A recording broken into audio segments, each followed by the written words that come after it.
Hi guys, welcome back to unexplored literature. इस video के अंदर हम बात कर रहे हैं जी अंडरस्टैंडिंग इंटरनेशनल रिलेशंस की unit number 1 making sense of the world की। तो इसमें हम इस पूरी यूनिट को डिस्कस करेंगे। लास्ट तक बने रहिएगा ताकि आप किसी पॉइंट को मिस ना करें। And if you haven't subscribe the channel तो प्लीज़ पहले वो भी कर लीजिए। Now without wasting much of your time let's start the video. Topic start करने से पहले मैं आपको ये भी बता दूं कि हम यूनिट वाइज ना फॉलो करके चैप्टर वाइज फॉलो करेंगे इसको। जैसा भी आपके SOL के मटेरियल में दे रखा है हम उस अकॉर्डिंग पूरा जो हमारा सिलेबस रहेगा will be covering that, because जो पेपर है वो मेनली SOL का जो मटेरियल है उससे रिलेटेड सा ही आता है। तो यू डोंट नीड टू कि आप ऐसा पूरा डाइव इन करें, बहुत डीपली आप स्टडी करें। उसको अगर हम पढ़ लेंगे मोटा मोटा तो things are done, like okay, you don't need to follow anything else for that. Alright, so our first topic is what is international relations. तो आसान भाषा में बात करें तो इंटरनेशनल रिलेशंस क्या होता है? अंतर्राष्ट्रीय संबंध, मतलब कि एक देश का दूसरे के साथ कैसा एक नाता है, क्या हमारी बॉन्डिंग है। हम बात करते रहते हैं ना कि ऐसे इंडिया ने पाकिस्तान को ये कह दिया, चाइना ने इंडिया को घेर लिया, अमेरिका ये कर रहा है, अफ्रीका में ये हो रहा है, लैटिन अमेरिका में क्या हो रहा है। तो ये जो सारी चीज़ें हैं कि एक देश का दूसरे देश के ऊपर क्या इम्पैक्ट है, उनके बोलचाल कैसी है, उनका ट्रेड कैसा है, ये सारी चीज़ें आती हैं इंटरनेशनल रिलेशंस के अंदर। यहाँ पे हम ट्रेडिशनली तो बात करते थे रिलेशनशिप्स की कि भैया डिप्लोमेसी कैसी चल रही है। डिप्लोमेसी का मतलब होता है कि आपके संबंध कैसे हैं। देन इज वॉर्स की, कि लड़ाई झगड़े हो रहे हैं, ट्रेड है, इंटरनेशनल ऑर्गेनाइजेशंस हैं। लेकिन अब जो हमारा वर्ल्ड है वो बहुत ज़्यादा कनेक्टेड और कॉम्प्लेक्स हो गया है, तो इसलिए जो IR का ट्रेडिशनल व्यू था ना वो भी बहुत ज़्यादा एक्सपेंड हो गया।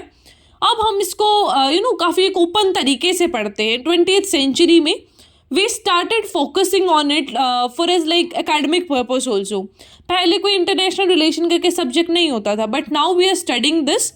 और ये अमेरिका का कॉन्सेप्ट है पूरा, जो हमारा इंटरनेशनल रिलेशन है ना वो अमेरिका के पर्सपेक्टिव से है।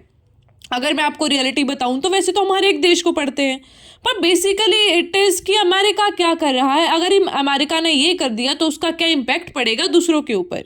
बिकॉज कोई भी सब्जेक्ट अगर किसी एक ट्रेडिशन से इन्फ्लुएंस्ड होता है तो उसी की बात करता है। अब अमेरिका ने उस चीज़ को स्टार्ट करा है तो उसकी पूरी जो लैंग्वेज है, उसके जो पूरे स्कॉलर्स हैं, those are from America, and that's why जो सारा इन्फ्लुएंस है वो भी आपको USA का ही दिखेगा यहाँ पर। तो इनिशियली अगर हम बात करें इंटरनेशनल रिलेशंस की तो World War I से स्टार्ट हो गया था, क्योंकि लड़ाई झगड़े हो रहे थे, एक दूसरे का असर पड़ रहा था नेशंस के ऊपर। तो फिर लीग ऑफ नेशन का फॉर्मेशन हुआ। अब लीग ऑफ नेशन क्या है? लीग ऑफ नेशन बना 1920 में कि भैया हम सारे एक ग्रुप बनाएंगे, कोई लड़ाई झगड़ा नहीं करेगा, सब लोग एक टीम में रहेंगे, किसी के कोई भी आपसी ऐसा मतभेद है तो सुलझा लेंगे उनको, ऐसा लड़ाई की नौबत नहीं आने देंगे।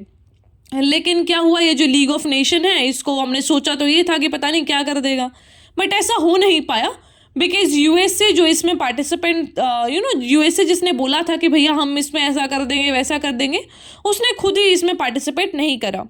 तो इस वजह से लीग ऑफ नेशन था जो बर्बाद हो गया, मतलब ख़त्म हो गया, और World War II का हुआ स्टार्ट। वन मोर थिंग कि ये जो पूरी कहानी मैं आपको बता रही हूँ सिर्फ इसको याद रखो, कुछ ऐसा थियरी याद करने की ज़रूरत नहीं है, आपको पता होना चाहिए क्या हुआ था और वो ही पेपर में लिखना है। You will score very good marks. Okay, so फिर World War II हो गया।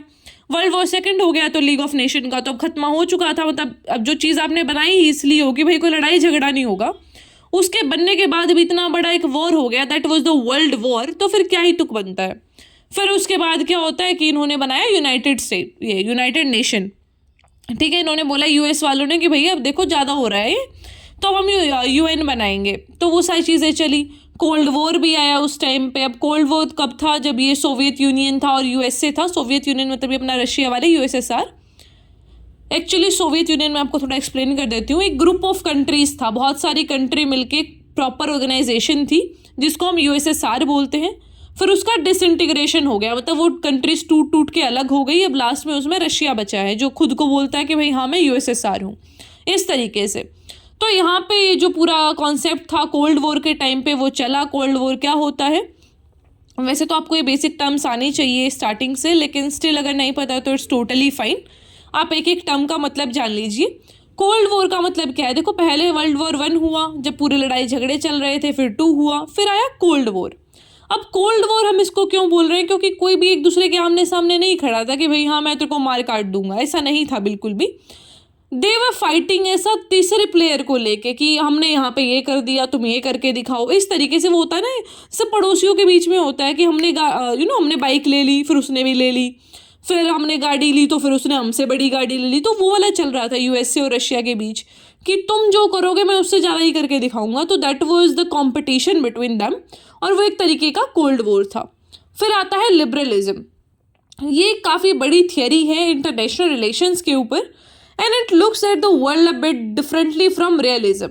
तो ये लिबरलिज्म है जो वो रियलिज्म से हट के सारी चीज़ों को देखती है। ये हर चीज़ को कंपटीशन नहीं देखती, बल्कि it sees all country can actually work together, कि भाई सारे साथ मिलके भी काम कर सकते हैं। ऐसा नहीं है कि तुम अलग से अपना कुछ कर रहे हो, हम अलग से कुछ कर रहे हैं, सारे मिलके करो कुछ। तो इट बिलीव्स दैट कि जो इंटरनेशनल ऑर्गेनाइजेशंस हैं, एग्रीमेंट्स हैं, वो सारी चीज़ों को पीसफुल रख सकते हैं। डेमोक्रेसीज हैं वो थ्राइव करेंगी, और लड़ाई ऐसे झगड़े की कोई ज़रूरत है नहीं।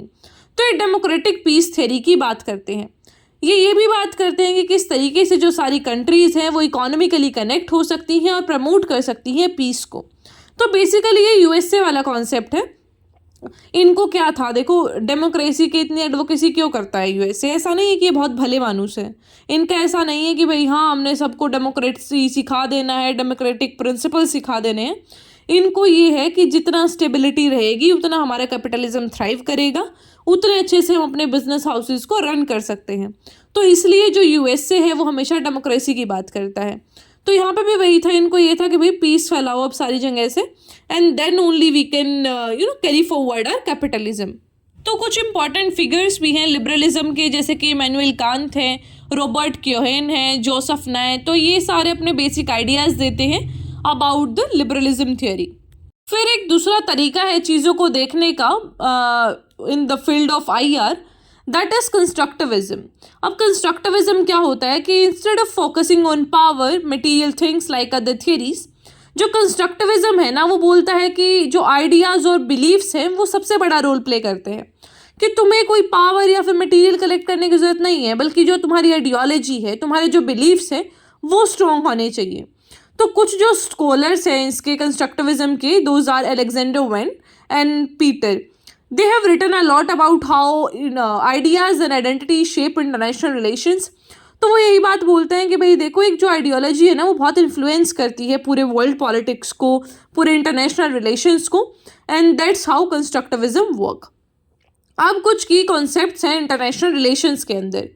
जो सोवेनिटी है is all about countries authority with in its own border.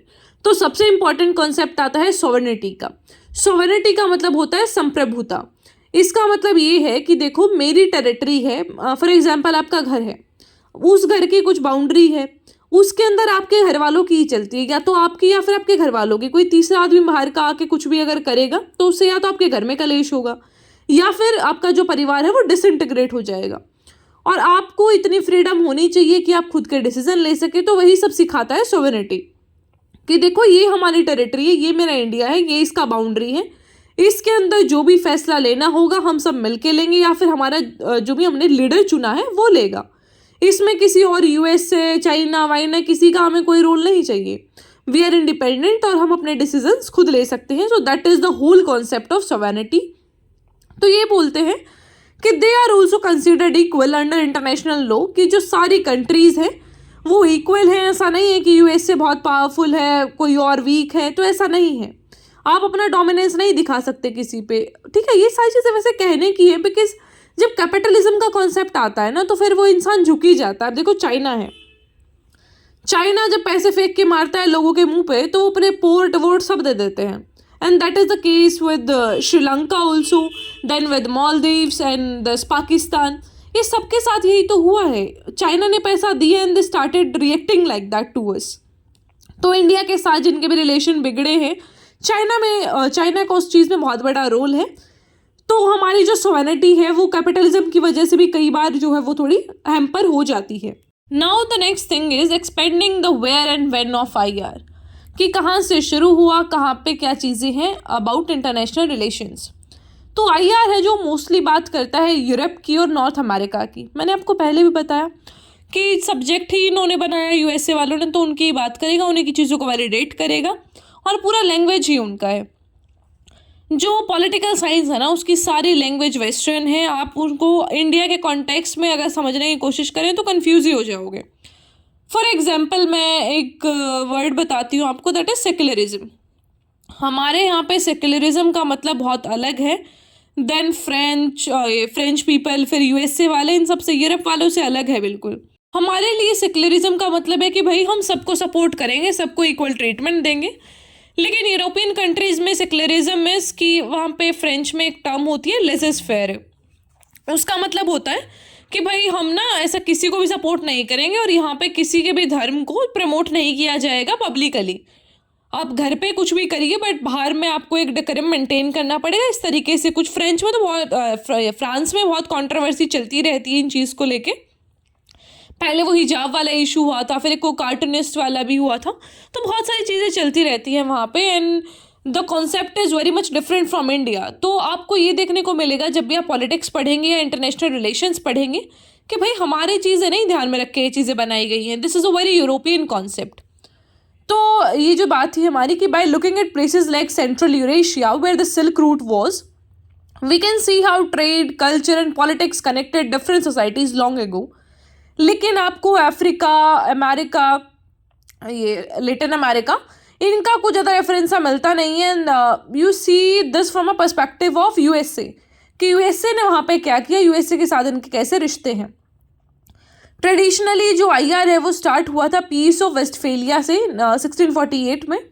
उसके पहले भी जाके देखें तो हम बहुत सारी कॉम्प्लेक्स चीज़ें थी, उस टाइम पे भी ट्रेड होता था, पर इंटरनेशनल रिलेशंस एज सच नहीं निकल के आया था कुछ। फिर हमने बात करी थी सोवेनिटी के बारे में कि भाई एक सोवन नेशन है जो उसके अपने राइट्स होते हैं, बाकी सारी चीज़ें। लेकिन अब जो वर्ल्ड है वो इतना ग्लोबलाइज हो चुका है, सारी चीज़ें इतनी फैल चुकी हैं कि हम एक दूसरे पे डिपेंडेंट हैं बहुत सारी तरीक़ों से। तो जो ग्लोबल कनेक्शंस हैं उन्होंने नेटवर्क्स बनाए हैं इंडिविजुअल कंट्रीज़ के बियॉन्ड। एंड हिस्टोरिकली जो ट्रेड नेटवर्क्स हैं जैसे कि इंडियन ओशन, वो कनेक्ट करते हैं रीजन्स को, जैसे कि east Africa, middle east, south Asia, showing how the interactions were not limited by border, कि जो बॉर्डर है वो हमारे इंटरेक्शंस को नहीं रोक पा रहे हैं। And it is all over the world, कि सारे देश एक दूसरे से कनेक्टेड हैं समहाउ। आप ये भी देख सकते हैं कि अब ना जो ये प्रोडक्ट्स हैं वो भी इस तरीके से बनने लगे। आप आईफोन की बात करें तो उसका मैन्युफैक्चरिंग कहीं और होता है, उसका एक पार्ट कहीं और बनता है, दूसरा कहीं और बनता है, असेंबलिंग कहीं और होती है। तो ये सारी चीज़ें हैं जो इट शोज़ कि कितना इंटरकनेक्टेड वर्ल्ड है हमारा। तो डिजिटल नेटवर्क्स, बिग कंपनीज़ ये वर्ल्ड वाइड ऑपरेट करती हैं। कम्युनिटीज़ जो बाहर रहती हैं जैसे कि इंडियन डायस्पोरा भी है, उनकी वजह से भी बहुत इन्फ्लुएंस पड़ता है।